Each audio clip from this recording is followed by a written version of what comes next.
If you have ever wondered what would happen if a Ouija board become a viral social media challenge, Talk to Me has your answer. It's far more disturbing than you might expect. At first glance, the films looked like another supernatural possession story. Teenagers gather at parties, they dare each other to contact the dead. Everyone records the experience on their phones, and the clips spread online like the latest internet trend.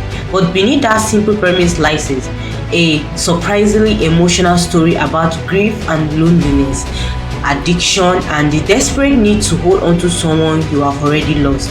What makes Talk to Me stand out isn't just the scares, it's how believable its character feels. They did not make reckless choice simply because horror movies demanded it. Instead, their mistake comes from pain, curiosity, and the desire to escape reality for just a few moments. The story centers on Mia, a teenager who is still haunted by the death of her mother. While everyone around her appears to be moving on, Mia remains emotionally trapped. She is carrying guilt, confusion, and unanswered questions. Those feelings make her the perfect target for the supernatural force behind the mysterious embalmed hand. The hand itself is a brilliant horror concept because it's terrifyingly simple. You hold it, say "talk to me," and suddenly a spirit appears before you. Then you say "I let you in," and that spirit possesses your body, but only for 90 seconds. Stay connected any longer and the spirit may never leave. That time limit immediately creates tension. Like many dangerous habits, the rule seems easy to follow until someone convinces themselves they can push just a little further. The film cleverly mirrors addiction. Every possession gives the participants an incredible rush. Friends cheers, camera records everything, and each successful session makes the next one feel less dangerous. Before long, what began as a game becomes an obsession. One of the smartest things about the movie is how it updates classic horror for the smartphone generation.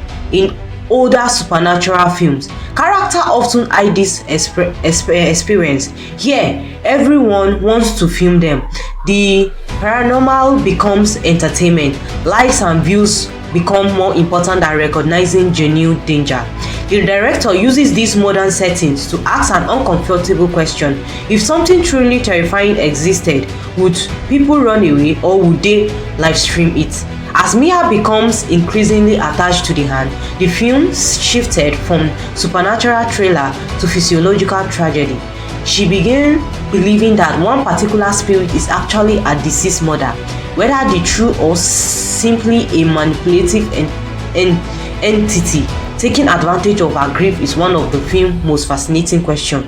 The horror works because the audience understood exactly why Mia wants to believe what you have lost someone you love. Even a dangerous lie can feel more comfortable than an unbearable truth. Visually, Talk to Me avoids relying solely on loud jump scares. Instead, it creates unease through disturbing imagery, realistic performances, and overwhelming sense that something is fundamentally wrong. The possession scenes are especially effective because they don't feel theatrically. They look painful, violent, and frankly physical. The sound design deserves equal praise. Silence often becomes just as frightening as music, allowing every whisper, breath, and strange movement to build suspense naturally. Another strength of the film is its pacing. It wastes every little time before introducing the supernatural hook, yet it continues raising the stakes with each possession. Every decision feels like it has real consequences, and those consequences become increasingly devastating. Perhaps the film's greatest achievement is that its monsters are not simply ghosts. The real enemy is unresolved grief. The spirit exploit emotional wounds that already exist. They don't create Mia's pain, they weaponize it. By the final act, the line between reality and the spirit worlds becomes most impossible to distinguish.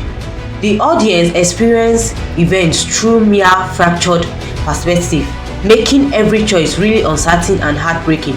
The ending is especially memorable because it completes the film's central theme without revealing every details. It suggests that some cycles continue because new victims are always willing to believe they can control forces far beyond their understanding. The final image transforms what once seems like a simple haunted object into something far more tragic and unsettling. Overall, Talk to Me succeeded because it understood that great horror isn't just about frightening audience. It's about exposing emotional vulnerabilities. Every ghost, every possession, and every terrifying moment reflects the character's inability to let go of the past.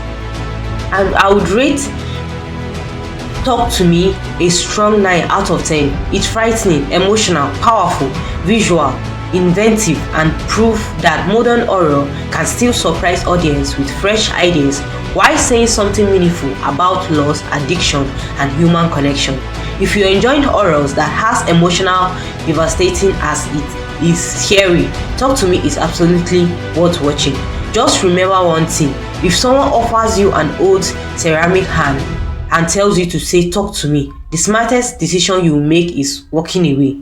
What do you think about Talk to Me? Share your thoughts in the comments below. If you enjoy movie reviews, analysis, and classic films discussion, don't forget to like this video, subscribe to Inspire Hub TV, and turn on the notifications so you never miss another upload.